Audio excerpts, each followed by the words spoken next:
Welcome back to Wizard Supercoach. Strange old week this week, and we're out of the top 1,000. Lowest rank since round one, actually. So we dropped 672 spots to 1,456, and that was with a score of 2,074. The strange part about it, I think, is it felt like my team was scoring well individually, but for some reason the total wasn't really moving too much. So yeah, it wasn't a terrible score or anything, but there was some good scores in there. And I think the team's still looking good, so I'm not too worried.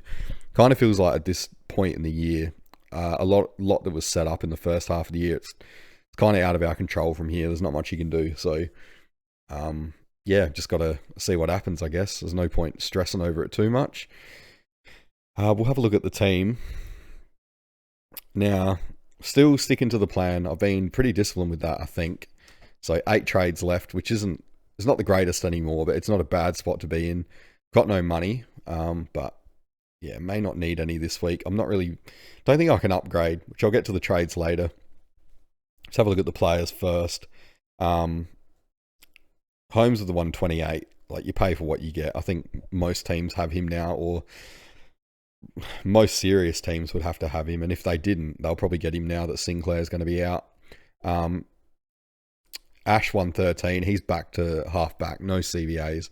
He's been there the last 3 weeks, and it's no coincidence that his scoring is, it's been bloody good. 119, 130, and 113.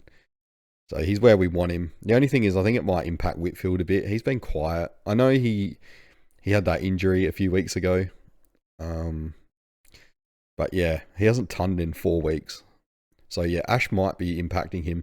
I don't think next year I don't think you can start both of them. I think Whitfield's going to start to drop off. It looks like Ash is the one that they want to give the ball to more. And Whitfield will be a year older. So, yeah, good to keep in mind for next year. Probably not a good sign that I'm already looking towards next year. But, as I said, we're kind of we're not in control anymore. There's not many moves you can make. So, Clark 70, absolutely terrible.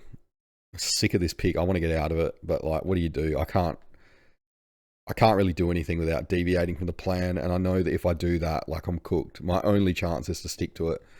So hopefully he does all right this week. But yeah, a 70, that's just not it at all. And Hugo from the Chroma, 96. This guy is amazing. These mid-season draft guys, they're something else. Every year now, for the last few years, they come through and they're just ready-made players. I know Hugo's he's a little better than your usual mid-season draftee, but these guys like Tom McCarthy, Murdoch, Murdoch was SSP, wasn't he? Same thing though, really. These ready-made, mature-age rookies, yeah, I think there needs to be more of it in the AFL. I hope that the clubs are learning from it. But yeah, Hugo's 96. That's basically a ton. That's killer. He's going to make so much money. You probably just keep him now as cover. I don't see him going out of the Crows team at all. And by the time he's made all his money, we'll be full primo anyway. So, yeah, he's a good one to have, that's for sure. Now, just on Sinclair, it looks like an Achilles. Hopefully not a full rupture, but either way, anything to do with the Achilles, I think the way he responded, I think he's going to be out for quite a while. So, he's going to have to go. The moon boot suggests it wasn't a calf, it was Achilles. We'll wait, obviously, for confirmation, but you can see here that he's already the most traded out player. So I think I know where I'm going to go for that one. Just go sideways, completely sideways. And yeah, as I said, I'll get to the trades later. And then Worrell was out with sickness. He had the flu, apparently, so that was disappointing. And McDonald, his 31, which wasn't even on the field. It wouldn't have counted anyway. It doesn't matter, but he's not really making any money now. Break even at 26. He might get to 200k if he's lucky. Not really worth even punting at this stage. Although I don't know. We'll see, because there's that Richmond rookie. Is it, what's his name? Anand or something? Anand? Yeah, he's probably going to have to come in this week because he's on the bubble. Wouldn't say he's must-have, though. It depends how your team is, really. Yeah. Again, I'll get to the trades later. Heaney served his role well. Didn't play, but he was my captain loop, so very handy there. Butters 124, nice game against Collingwood. Kind of what you'd expect, really.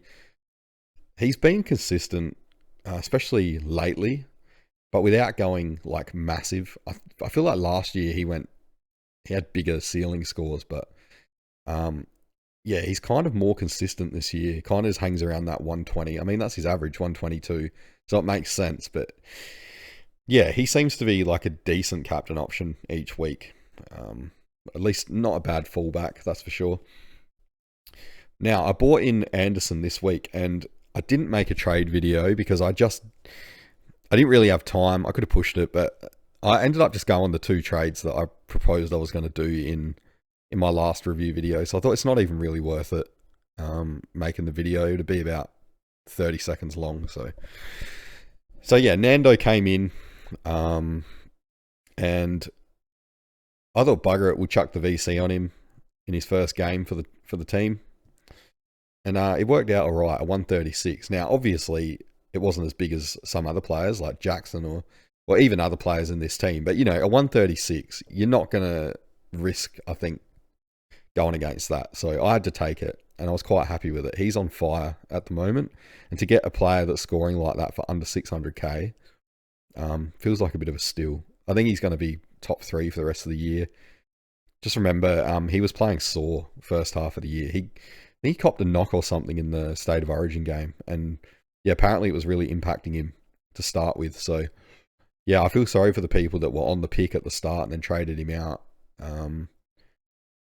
Yeah, I mean, we all know to start him next year though, provided there's no State of Origin, doesn't cop a knock. It's kind of the problem with State of Origin, I guess, but yeah, that's a whole other thing to talk about some other time. The Bomp 142, so nice ceiling score. Not the top of his ceiling, that's for sure, but it's a ceiling score nonetheless. Good to see him back, even though he's clearly carrying something. I think it's the knee. But, you know, you'd expect a good score against St Kilda. It's strange to see him at 570k. And he's still averaging 120, but yeah, not quite the Bont of past years. It's okay, though. It's all right. He's done well. You can't really complain about a guy that's going 120. So he's on the buy now. That's going to hurt. A few of these obviously are on the buy, as you can see. I think I'm 1, 2, 3, 4. Probably just 4 primos on the buy this week, I think. It should be alright, because I plan on getting rid of Sinclair. Dacos went big, 159. It would have been nice to VC or see him. Just been butchering it of late, so you kind of don't think of him. Tell you what though, this week he's up against Richmond, so he'll 100% be getting the VC or C when I check who's playing first. I think he'll be getting the VC. Looking at this, we'll talk about captains later anyway. It's a bit early for that. Callahan 103. So he's not doing what I expected him to do when I bought him in, but if nothing else, he's been quite consistent, you know. Like, when did I get him? I think I got him for the start, round 9, because I tried to target the Essendon West Coast game, that's right. So really, the only shitty score he's given me is a 79, so it's been okay. It's not the home run that we thought, but, you know, it's okay. This one was really good, though. Cummings 91. So I remember when I bought him in, when he was on the bubble, and he gave like a 20 or something, and I was thinking, what have I done? Like, he cost so much. He was like 160, 170k. Well, lucky we held him, because he has worked out. He's made 113k now, and he's going to make more by the look of it. Is it going to be 1 week or 2 weeks? I don't know, but yeah, he should make a bit more, so he can stay. Last week I was thinking maybe I'll upgrade him this week if I could, but I'm not going to. So yeah, these rookies that have scoring potential and good job security, it's really important to hang on to them at the moment, I think, rather than trying to force an upgrade that you don't necessarily want just for the sake of having an upgrade. He really looks the goods, so happy to hold him. Ison 32. Now this is the opposite. This is a rookie that's started really well. I mean, Cumming did too, but since then he's been atrocious. So we got the 270s to begin with, and it looked good and consistent. Then we've gotten a 42, a 26, and a 32. I don't know if he's going to hold his spot this week, but I guess Carlton are trying to play the kids, given it's a caretaker coach. Fraser has declared that he doesn't want the job, so I guess he's not trying to impress. So he's probably trying to do the right thing by the club, play the kids. Maybe Ison holds his spot just based on that, but yeah, I don't know. He's not made enough money to even punt, so I don't know. We'll see. Although here's a popular trade out. Plenty of people do think he's worth the punt. Punt out, that is. Yeah, we'll see. I don't know. I guess if we do go down the road of getting a Nand, if that's how you say it, maybe it's like Ison out for him, and then Hugo comes into the midfield. Although I don't really want to do that, because if I do that, that means I have to choose between fielding Hugo and Cumming, and I don't want to. Not this week. I don't know. Yeah, it would have been nice if Burton played. Not that he scores, I guess, so he probably wouldn't have made money anyway. Gawn 140. He was big. Did a good job on McAndrew. McAndrew's not exactly easy to score against. I thought he would have been, because he doesn't appear to be one of those physically strong rucks, but the more I watch him, he's deceptively strong. He is quite big, like big, tall, and he's just not your tank type ruck, but I guess he's kind of similar to Gawn in size. I think they're the same height. He's probably not as strong, but he's enough of a problem that players can't dunk on him consistently. So yeah, Gawn the 140 is quite good. It's going to be really interesting at the end of the year, or more so the start of next year, when I go through again and do those research videos in the preseason. I really enjoy doing the rucks, the ruck v ruck scores and the averages against each other, rather than versus team, because it 100%, the rucks is the only like true one-on-one position left. So yeah, there's some new rucks this year. It's going to be good to see how they stack up, and what fixtures we try and target next year. Anyway, it's a long way off yet. Again, my mind's already looking at next year. Cherry 106, he was probably lucky. He got a late goal and the game was still relatively close. That helped him. Otherwise, he wouldn't have got to the ton. It's an interesting setup they've got there, where they have they either use Goad or mostly Trembath in the middle to do the centre bounce. I don't think Cherry attended any, and then he does the round the ground work. So yeah, I don't mind it. Like if that continues, we just keep him now. Like, what are you going to achieve by getting rid of him? Like, you're not really going to make any money or anything. If you're going to punt him, it would have been when he was up like 650k or something like that. So he might be all right. Like, Nank normally is pretty easy for Cherry to score on, but then if he's not in the CBAs, it's a lot harder. He's got Essendon this week, so we'll see. If he does shit against Essendon, I think maybe then we look at getting rid of him. Yeah, Essendon are pretty renowned for low stoppage games, so he might struggle. He certainly did last time, but I think that was more of his own doing with his brain fade. Sheasel 153. I talked about possibly captaining him this week, because I remember saying in the last video that everyone overlooks him because everyone has him. You kind of forget that he's a captain option. Should have known against Richmond he would have gone big. But yeah, you never know. Like, you're not going to turn down a 136 from Nando, so didn't miss out on many points in the end. Wouldn't have made much difference. But yeah, Sheasel was good again. Just quietly going to 118. No one's really paying too much attention. Again, because everyone has him. I don't think he's talked about too much. He's surely, if he's a forward next year, which he probably won't be, he'd have to be like first selected again, without a doubt. I think he's just purely midfield these days. So even if he's in the midfield, though, he doesn't get tagged or anything. So he's probably worth just paying up for, I think. North will probably be better again next year. Could be alright. The only thing is, if they start going well, does he possibly become a tag target? I don't know. Probably LDU, the number one target. Petrarca 101. He finally did okay since I got him in. He'd given me 2 shitty scores. It was doing my head in. Actually 93 against Geelong, that's okay. But yeah, I copped the 72 against Brisbane the first week. Not ideal, but 101's fine.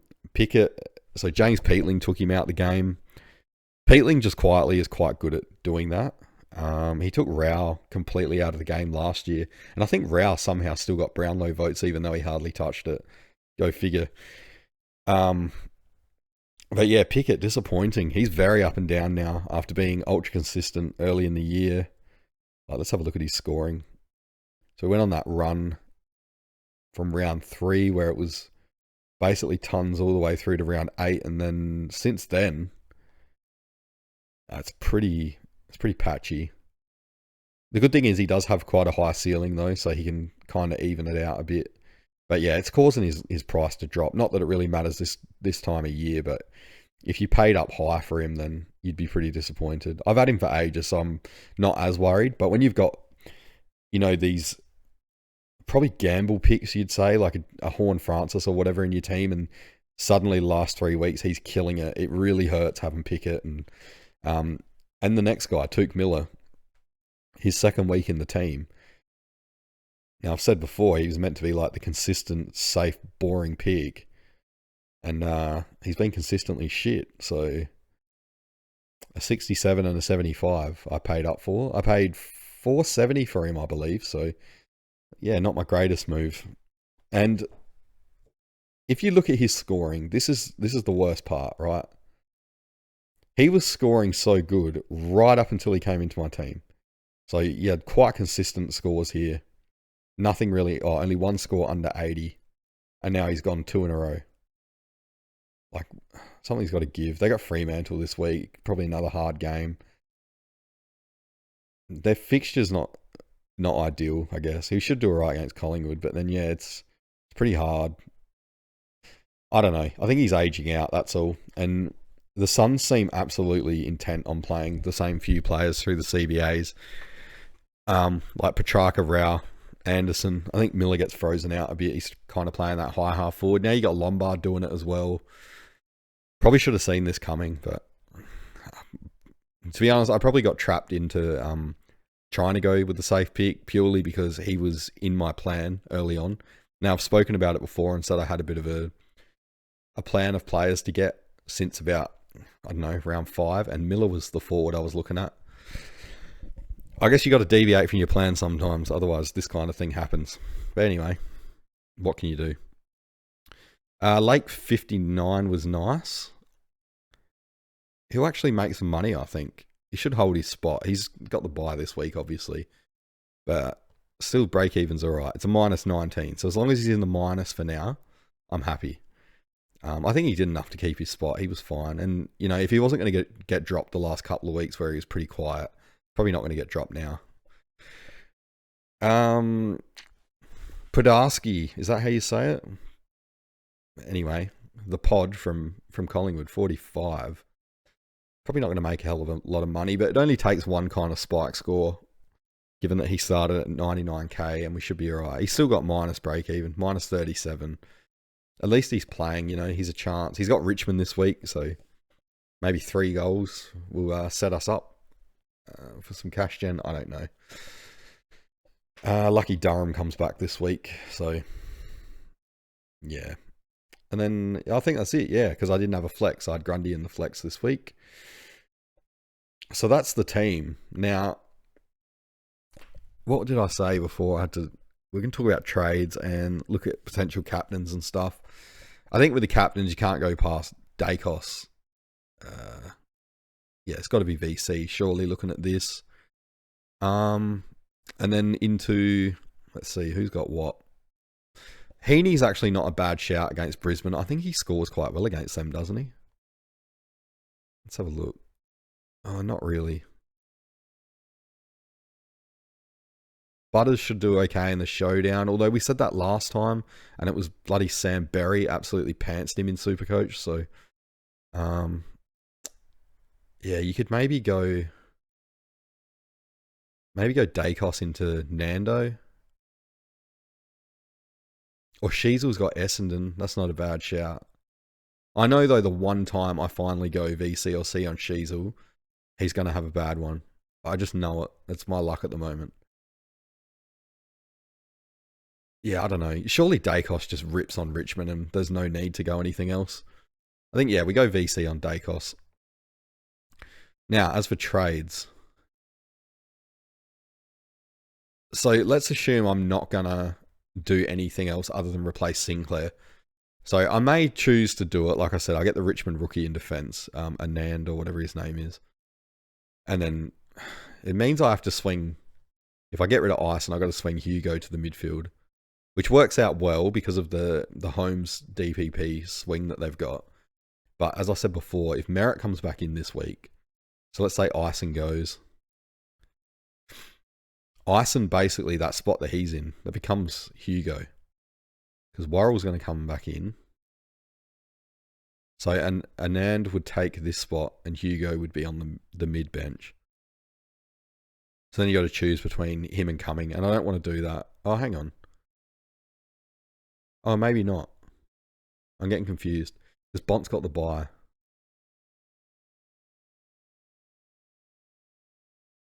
It might be right then, actually. Maybe we do that. So we're not going to have any DPP rookies in defence, that means. Which is not really ideal.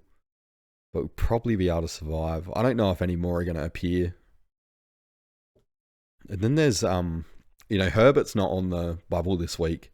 And Fitzgerald, he's on the bubble, obviously, but he's got the bye, so we can wait on him. What did he score? Let's have a look.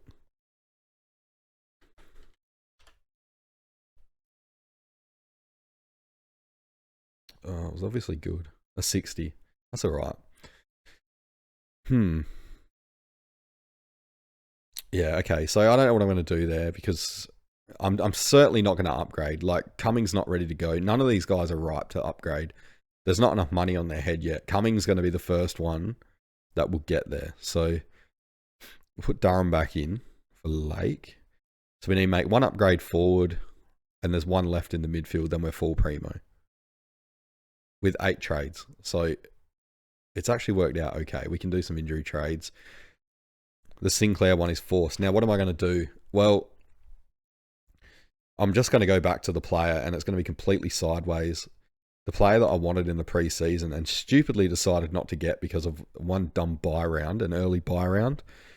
And I thought it would cost me. And had I actually picked him, rather than getting, he was the reason I had Clark in the team, because I left this guy out, and it was Blakey. I was hot on Blakey all preseason. So you know what? I'm just going to get him now for Sinclair. Sideways, done. Don't look back, hopefully. Obviously want Nas, but I'd have to go like a 1 down just to be able to get him. And I don't know. It's kind of hard watching Nas at the moment because St Kilda have gone back to just trying to force feed him the ball. It's horrible to watch. I honestly think St Kilda play better when they're not doing that. When they're doing that, it almost looks like they're not trying to win. They're just trying to feed him the ball at all costs. Early in the year, they were playing better footy because they were actually sharing it around. They weren't predictable. They weren't reliant on him. Yeah, it's sad to see, I think, when they go back to doing that. I think they need to stop it, really. And I'm going to piss people off, but I still think that Nas is the most overrated player in the comp. Now, I'm not saying that he's not good. He's a great player. But for the amount of applause and all that he gets, I'm not seeing much to justify it. Like, he does some really good stuff, don't get me wrong. But, any of these players, could you imagine if Sydney just force-fed the ball to Heaney? Or let's take a player that's not even, let's take a Clark, for instance, right? If Fremantle were absolutely force-feeding the ball to Clark, he would just rack it up as well because he's a good kick and all that. I don't really see the difference. It's probably unpopular opinion, but yeah, so I'm not bagging him at all. I think he just is a bit, he's rated higher than I think he really is. That's all. So yeah, it's going to be Blakey, I think, for Sinclair, and I'll get my preseason wish now and watch it all fall in a heap. But what can you do at this point, really? Or maybe we do just get Nas. He's on the bye this week though. That's a problem. So that means I'd have to hold Sinclair for another week and wait, or I could just do it. It doesn't matter. But yeah, it just means we'd have to use an extra trade. So for the sake of it, I wonder if I could even do it. Get rid of Ison. I'm just tinkering now, so if you're still with me, sorry about that. As I always say, I'm usually looking at this for the first time as I record it. Alright, so where's Nas? Yeah, Nas is hard to watch at the moment if you don't have him. Yeah, so we could get him. We should be able to get him easy. And do this. Just going to take the extra trade, as I said, which I don't know if I'm too keen on. You know, there's a lot of unexpected stuff still coming up. Like Sinclair's pretty durable, and he's gone down. I was lucky enough to miss the Archie Roberts one, but yeah, we don't have many trades left for the rest of the year, so I don't know. Maybe I'll just ditch the Blakey idea and just go Nas anyway, and take the hit this week with a player out, because a lot of people are going to have him, so not really losing anything there. I just think on the run home, it's a long way, and Nas is going to outscore Blakey. As good as Blakey is, and he's cheap, yeah, but the way that Nas is scoring at the moment, he's definitely underpriced more than Blakey is, so yeah, maybe just take the 1 week hit and go for the long term. Ideally, I'd want to piss Clark off and get Blakey in, but again, that would take an upgrade, so what a pain in the ass this game is. It's all good though. I'm seriously not worried that, you know, it was objectively a bad week. I didn't think it was. It's all right. Team looks fine. So yeah, let me know how you went. Is anyone actually making trades this week? I guess it just depends if you got rookies with enough money on their head. Even guys like Sharp, like I think he's got another week to go. There's not really anyone here that's maxed out apart from a few of the shitty ones that don't have any money on their head. So yeah, there's not much I can do. And yeah, it's just a strange time of year when it gets like this. Feels like we've kind of set ourselves up. We're just rolling down the hill now, and we have no brakes. We can't really do anything but just hope to avoid obstacles. I don't know, something like that. I'm sure there's a better analogy, but I'm just a slob on a couch. I don't really know any. So yeah, not a bad round. Hopefully you all went better than me though. So yeah, let me know what you think, and I will 100%. I'll do a trade video this week. We'll see who I decide on in the end for Sinclair, but yeah, hopefully he's not too bad. So yeah, and I'll try and do a live this week. I know I said I was going to, but I seriously didn't have time. So, and someone in the comments, I forget who it was, you asked for it, and yeah, apologies for that. I'll absolutely try and do it this week. So I'll see you in that one.